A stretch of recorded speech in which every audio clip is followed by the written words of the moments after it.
உங்களுக்கு கிடைச்ச பாராட்டில் மிகப்பெரிய பாராட்டு எது சொல்லலாம்? இல்லை, நிறைய பேர் சொல்லியிருக்காங்க. ஆனால் ஒரு பாட்டி மட்டும் எனக்கு ரொம்பவே இம்ப்ரெஸ் பண்ணாங்க. அவங்களுக்கு வந்துட்டு 79 வயசு. அவங்க வந்து எங்கெங்கேயோ சுற்றி சுற்றி சுற்றி பார்த்து பாதத்தில் எரிச்சல்னு சொல்லிட்டு வந்தாங்க. சுகர் பேஷண்ட் நிறைய பேருக்கு இருக்குது இல்லை? சுகர் இல்லாதவங்களுக்கும் வரும் சார். பெரிஃபரல் நியூரோபதி, அவங்களுக்கு டயபெட்டிக் நியூரோபதி. சுகர் இல்லாட்டி கூட பாதை எரியும் அவங்களுக்கு வந்து பெரிஃபரல் நியூரோபதின்னு சொல்லிட்டு. ஸோ அந்த பாட்டி வந்து சொன்னாங்க, நான் வந்து என்னென்னமோ பண்ணிட்டேன், என்ன எரிச்சல் ரொம்ப தாங்கவே முடியல. நீ மட்டும் நான் 3 நாளோ 4 நாளாக தான் வந்தாங்க. அப்போது நீ வந்து கடவுள் தான் எனக்கு அப்படின்லாம் சொல்லிட்டாங்க. ஒருத்தவங்களாம் நிஜமாக கால் கிட்ட கூட வந்திருக்காங்க. ஏன்னா அந்த எரிச்சல் வந்து அவ்வளோ ஒரு வேதனையான ஒரு விஷயம் தானேங்க சார்.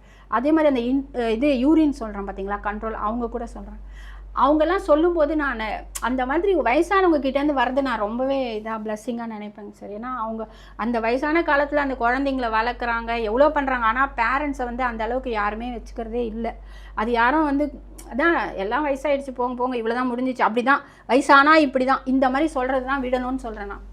சாதாரணமாக சொல்கிறாங்கன்னு வச்சுக்கோங்களேன், எனக்கு கால் வலி, ஆமாம்மா வயசாயிடுச்சு அவ்வளோதாம்மா, இப்படிதாம்மா வலிக்கும், எல்லாருமே சொல்கிறாங்க. அது சாதாரணமாக. எனக்கு அதுதான் தாங்கவே முடியல. அந்த வலின்ற ஒரு விஷயத்தை யாருமே நினைக்க, வயசாயிட்டா வலியாக தாங்கிக்கணும், ஏன் தாங்கிக்கணும்னு யார் கேட்க முடியும்? அவங்களாம் கேட்கவே முடியதில்லை. அந்த மாதிரி வலியோட எவ்வளோ பேர் இருக்காங்க. அவங்களுக்கெல்லாம் நான் வந்து ரொம்ப ஆசையாக எனக்கு அந்த மாதிரி வயதானவர்களை வச்சு அவங்களோட சந்தோஷப்படுத்தி பார்க்கணும் அப்படின்றது தான் என்னோட அதிகபட்சமான ஒரு இது.